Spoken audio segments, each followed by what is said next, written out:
السلام علیکم dear listeners, کہیے کیا حال احوال ہے، کیسے ہیں آپ سب؟ دعا ہے، امید ہے آپ سب خیر و عافیت سے ہوں گے۔ الحمدللہ میں بھی بالکل خیریت سے ہوں۔ ناول کی نیکسٹ ایپیسوڈ کے ساتھ حاضر ہوں۔ ناول کی فرمائش ہم سے کی ہے سیما ایاز احمد نے۔ ناول کا نام ہے چراغ آخر شب، مصنفہ ہے رفعت ناہید سجاد، قسط نمبر 18۔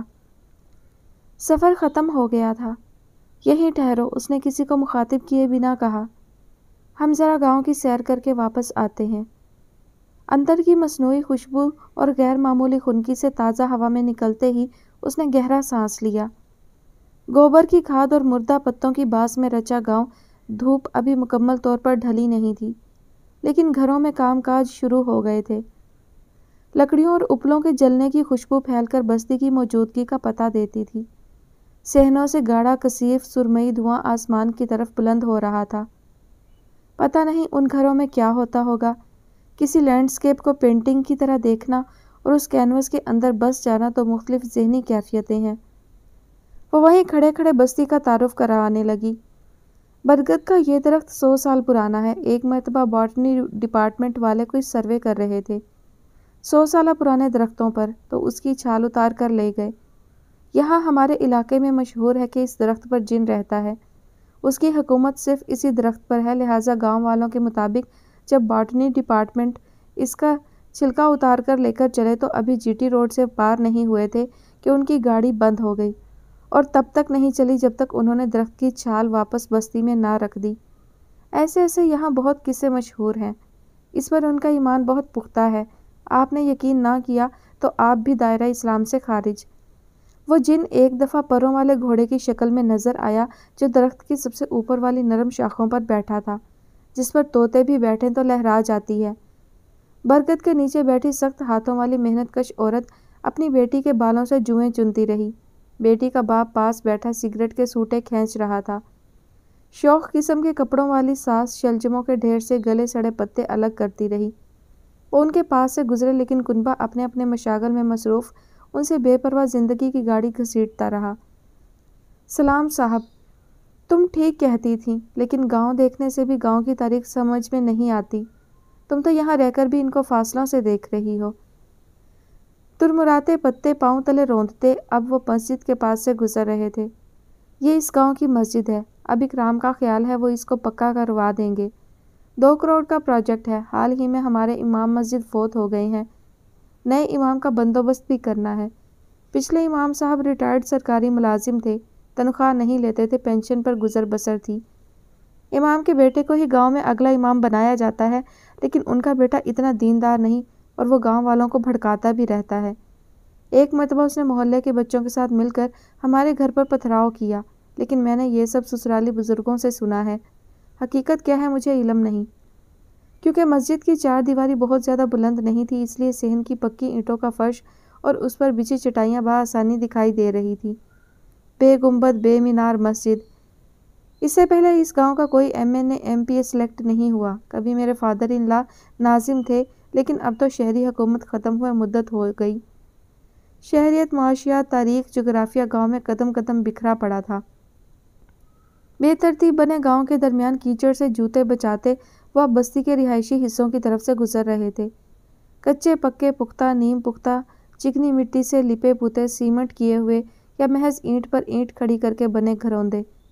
گھروں سے باہر بنی اپنے پیاروں کی قبریں جن کے طاق چراغ کے تیل کے دھوئیں سے سیاہ ہو رہے تھے۔ درمیان میں درخت کی شاخوں سے جھاڑو لگاتا کوئی کمیٹی کا ملازم یا گھر کا سربراہ تھا شاید۔ تفریق مشکل تھی۔ اس نے جھاڑو ہاتھ سے چھوڑ دی۔ ہاتھ باندھ کر بندگی کرتے، خدایا جھوٹے خداؤں کے تصور سے پرے۔ اس گاؤں اور کریم بی کے پیر مکوڑے شاہ میں کیسی شاندار مماثلت ہے، سوائے اس کے کہ وہ ساکت تھا اور یہ متحرک ہے۔ کاش یہاں بھی کوئی کڑھایا چڑھائے جلیبیاں تل رہا ہوتا، جس طرح کریم بی کے مٹی کے ڈھیر نما مجسمے گرم کڑاہی کے سہارے کھڑے جلیبیاں تلتے ہیں۔ ایک نیا چہرہ بستی میں داخل ہوا تھا۔ کمیونیکیشن کے تمام ذرائع کی عدم دستیابی کے باوجود لمحے بھر میں خبر یہاں سے وہاں تک پھیل گئی تھی۔ بچوں کا ایک جھرمٹ تھا ان کے ساتھ ساتھ، لیکن ذرا فاصلے سے نئی مہمان کا تماشا دیکھنے کو اکٹھا ہوا چل رہا تھا۔ وہ سب ادھورے لباسوں میں تھے، کسی کی قمیض نہیں، کسی کا پاجامہ نہیں۔ دونوں چیزیں ہیں تو چپل نہیں۔ ان میں اس ادھورے پن کی محرومی کا کوئی احساس نہیں تھا۔ وہ منہ پر ہاتھ رکھ کر اپنے میلے دانتوں سے پھیلتی ہنسی روکنے کی پوری کوشش کر رہے تھے جو ان سے رکتی نہیں تھی۔ کسی دانہ خاتون نے ان کو ایک زوردار نعرے سے بکھیر دیا۔ کھلکھلا کر ہنستے بچے مختلف سمتوں میں دوڑتے غائب ہو گئے۔ درخت کی شاخوں سے قبر پر جھاڑو لگاتا بوڑھا اب اپنے دروازے کے آگے لٹکے بوری کے پردے کے سامنے منتظر لیکن احتراماً رکا کھڑا تھا۔ پردے کے بڑے سے سوراخ میں سے اندر کوئی ہانڈیوں کے تلے لیپتا نظر آتا تھا۔ سلام صاحب، بابا جی نے پھر سلام کیا۔ شاید وہ اتنا بوڑھا نہیں تھا جتنا لگتا تھا۔ کچھ لوگوں پر سے سال تیزی سے گزر کر جلدی بوڑھا بنا دیتے ہیں، کچھ کا ماہو سال کچھ نہیں بگاڑتے۔ اس نے بوری سے پرے کسی کو بلند آواز سے پکارا، لسی کے گلاس لا، مہمان آئے ہیں۔ سریا نے نخوت سے ناک چڑھائی، نہیں، ہم نہیں بیٹھ سکتے، مہمان نے بہت دور واپس جانا ہے۔ بوری کا پردہ سرکا، تانبے کے 2 بڑے بڑے گلاس لیے کوئی باہر آیا۔ لسی گلاسوں سے چھلک کر باہر تک بہہ رہی تھی۔ ارے، عبیر کے حافظے پر بجلی کی کوند کی طرح کڑکا ہوا، تم تو وہی ہو نا جو ریلوے اسٹیشن پر چائے بیچتے تھے؟ اس نے بے پرواہی سے لسی کے گلاس باپ کو تھمائے۔ بیچتا تھا، اب تو ڈرائیوری کرتا ہوں۔ اس کے اپنے چہرے پر پہچان کا کوئی سایہ نہیں تھا۔ وہ اسی عدم دلچسپی سے بوری کے پیچھے غائب ہو گیا۔ نہیں چاہیے، اس نے اسی رعونت سے کہا، لیکن عبیر سے برداشت نہیں ہوا۔ وہ بوڑھا سا بابا لرزتے ہاتھوں سے گلاس سنبھالے قبول کیے جانے کا منتظر تھا۔ مائی باپ، ہمارے تو باپ دادا آپ کے خاندان پر نثار ہوتے آئے ہیں۔ چنگیر میں رکھے 2 گلاس ریشے کے سبب آپس میں ٹکرا کر کھنکھنا رہے تھے۔ عبیر نے اجازت لیے بغیر گلاس اٹھا لیا۔ گلاس کی سطح پر مکھن کی نرم آدھی گولی لسی کے مشروب میں ڈوبی آدھی سطح کے اوپر ڈبکیاں کھا رہی تھی۔ اس کے کنارے ٹیشو سے پونچھ لو، اس نے احتیاطاً انگریزی میں کہا۔ یہاں پر ہیپاٹائٹس سی کا مرض بہت عام ہے۔ اس نے ایک نظر جوہڑ کے پانی میں ایک ساتھ غوطہ لگاتے بچوں اور بھینسوں کی طرف دیکھا۔ نازک بدن دھوپ کی تمازت سے جھلسے ہوئے تھے۔ بہرکیف ہیپاٹائٹس سی کا مرض عام ہونے کی وجہ گلاس کا کنارہ نہیں ہو سکتا۔ لسی کے پہلے گھونٹ میں کوہرے گھڑے کی مہک تھی۔ مشروب بہت یک نہیں تھا، لیکن اس میں برف نہیں گھولی گئی تھی۔ وہ گرم بھی نہیں تھا، اس میں مٹی کا سوندھا سوندھا ذائقہ شامل تھا جو حلق سے گزرتے بہت خوشگوار محسوس ہو رہا تھا۔ گلاس عبیر کے ہاتھ میں تھا اور سریا اس کو لیے آگے چل پڑی۔ عبیر نے پلٹ کر دیکھا، بابا مرے مرے قدموں سے ان کے تعاقب میں چلا آ رہا تھا۔ اس کو اچانک احساس ہوا وہ بے خیالی میں ان کا گلاس لیے جا رہی تھی۔ اس نے ایک سانس میں گلاس خالی کر کے واپس تھما دیا۔ اس نے پلٹ کر دیکھا، پچ کے گالوں، اندر کو دھنسی آنکھوں، کالی سفید خشخشی داڑھی، ندی نالوں کی طرح بہتے آنسو جو گالوں کے گڑھوں اور داڑھی کے بالوں کو تر کرتے گرے جا رہے تھے۔ وہ ہاتھ باندھے تھر تھر کانپ رہا تھا۔ مہربانی کر کے میری بیٹی مجھے دے دیں۔ سریا نے اس کا ہاتھ گھسیٹ لیا۔ پاگل ہے بیچارہ، اکرام نے اس کے منہ لگنے سے منع کیا ہے۔ بیوی کو قتل کیا، بیٹی کو کہیں بیچ دیا، اب جو منہ میں آتا ہے بیٹھا انٹ شنٹ بولتا رہتا ہے، اور جہاں کوئی شہری حلیہ یا صاف کپڑوں میں نظر آئے اس کے پیچھے پڑ جاتا ہے۔ تمہیں خوف نہیں آتا سریا؟ یہ محروم لوگ ہیں، ان کے درمیان تم اس حلیے میں پھرتی ہو، یہ تمہیں نقصان پہنچا سکتے ہیں۔ ان کو اس قدر خوفزدہ کیا جاتا ہے، وہ ہمیں کیا نقصان پہنچائیں گے؟ کبھی اپنے حق کے لیے بھی نہیں اٹھتے۔ جو ان کو یہ سب نہ دکھائیں تو ان کو مرعوب کیسے کریں؟ اس کے لہجے کی سنگ دلی اس کو اوپری سی لگی۔ وہ ٹھٹک گئی۔ یہ سب تمہارے اپنے خیالات ہیں؟ اب تو میرے ہی ہیں، اور جو سابقہ خیالات تھے انہوں نے مجھے کیا دیا عبیر؟ سر عباس کہتے تھے آپ لوگ مل کر چلنا کب سیکھو گے، اور حمیرہ کہتی تھی سفارش اور ہنر میں کوئی مقابلہ نہیں ہوتا۔ میں نے جو کچھ سیکھا تھا سب کچھ الٹا پایا، تو میں ان قدیم بوسیدہ خیالات کے ساتھ کہاں تک چلوں؟ کون کیا کہتا تھا؟ لگتا تھا وہ بیٹھی لوگوں کی باتوں کی جگالی کرتی رہتی ہے۔ میں جب تم لوگوں کے ساتھ رہتی تھی مجھے تم لوگ عجیب اکھڑے لگتے تھے، غیر ذمہ دار، آپس میں باتیں کرتے، ہنستے، نہ مستقبل کی پرواہ، نہ کل کی فکر، نہ کوئی سوشل سرکل، نہ اس بات کا دھیان کہ لوگ آپ کے بارے میں کیا سوچتے ہیں۔ اب میں پلٹ کر دیکھتی ہوں تو واقعی سب کچھ کتنا غیر اہم ہوتا ہے۔ یہ ہماری حویلی ہے۔ وہ ماضی سے یکلخت حال میں پلٹ آئی۔ اب وہ ایک طویل 4 دیواری والے احاطے کے پاس سے گزر رہی تھی جس میں کہیں دور کوٹھڑیاں سی جھانک رہی تھیں۔ یہ کس قسم کی حویلی ہے؟ کیا اس علاقے میں حویلی اس کو نہیں کہتے جو پنجابی فلموں میں ہوتی ہے؟ اونچا سا 3-4 منزلہ محل، شطرنج بورڈ جیسا فرش، دیواروں پر 12 سنگے کے سر اور زمین پر بچھی غریب جانوروں کی کھالیں۔